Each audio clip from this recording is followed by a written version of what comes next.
Hello and welcome to the third Armageddon oral history video recording videocast.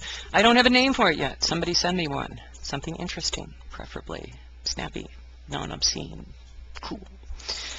At any rate, this time I had talked a little bit last time about things that led up to my coming on staff, and I'd mentioned the great Israeli hack, and I thought that I would tell you a little bit about that. This will be a new story for some of you, and for others it will be a recap of events that you remember well. This happened, I believe, in the mid-90s, and it's complicated for me that I was involved in moving across the country at the time, and so I missed some of it and only got part of it later. And I will say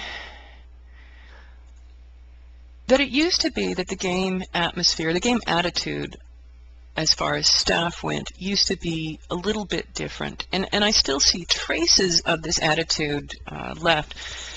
But what had happened was that the game had gotten a name for being very harsh and gritty, and the staff had gotten a name for being perhaps the rudest MUD staff on the internet. And I will say, I think that perhaps that might have been true. They were very rude, they were very harsh. It was a kind of, I think, a kind of macho thing going on. But at any rate, what happened as a result of that very hostile attitude, where it was kind of players versus staff, these guys felt perfectly justified in hacking us, or, you know, at least could justify it in their heads.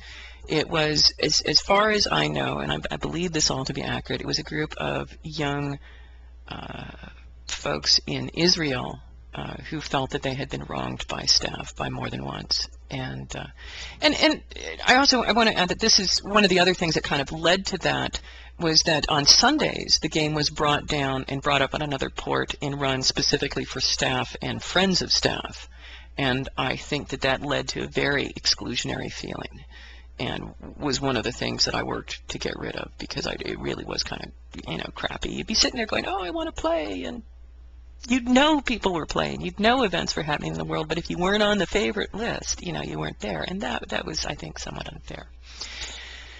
So what happened was that these guys were pretty computer savvy, and they managed to install, I'm not sure whether it was a packet sniffer or a keystroke logger, but something of that kind on the server that Ginka was running, or the server that the game was running on, which was, this is pre-Ginka.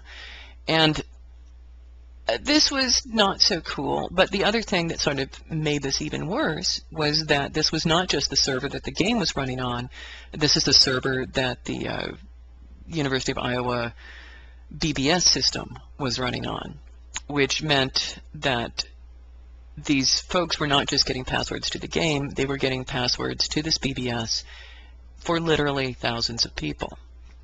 And the Armageddon player population was a very small fraction of the ISCA population.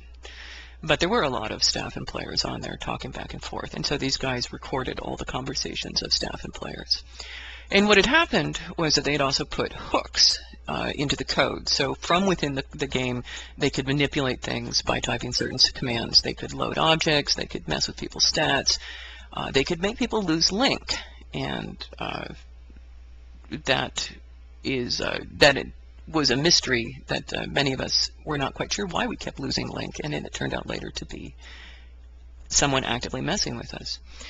So, as I said, I was cross-country, and all I know is, like, I got to my destination in Baltimore, and suddenly I couldn't play anymore. The game was down, and someone sent a copy of the post that the hackers had put up on ISCA, and it was a very interesting post.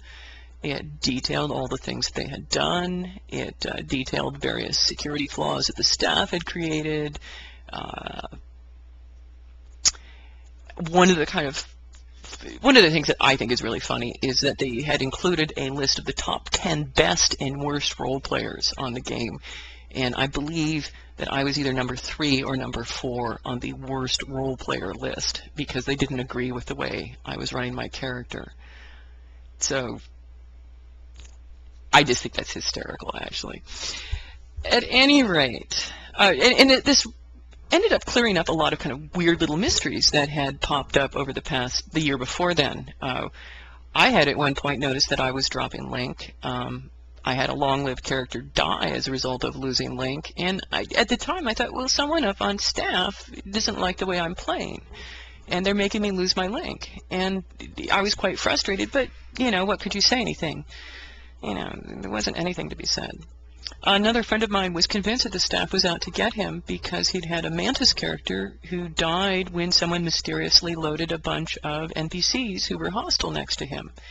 And that turned out to have been the hackers. Turned out to have been the hackers making me lose my Link. Turned out to be the hackers that had done a very large number of things. The consequences were not so cool, and it ended up in the game being down for several months. We lost a very good staff member who felt personally responsible for everything, and that was kind of sad.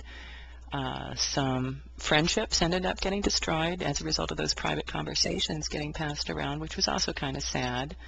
I know that there was a lot of trust destroyed as a result of people reading those conversations and then trying to talk about them. And it was pretty uncool.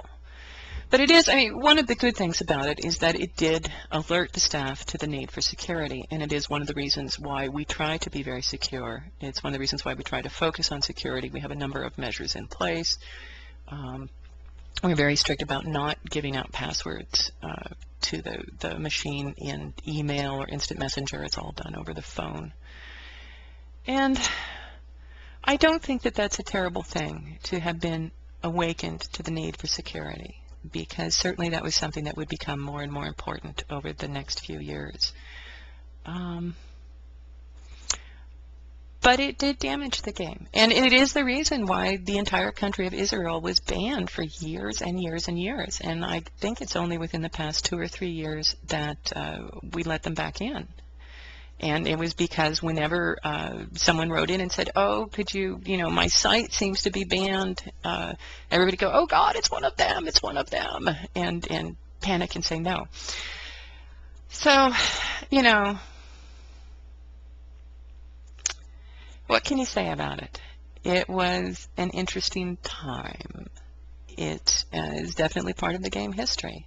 It was not the only hack attempt. There were 2 more later on, one of which was a genuine remote procedure call exploit, and the other was actually someone taking code off a roommate's computer, which was a whole nother story that actually I'm probably not going to go into anytime soon.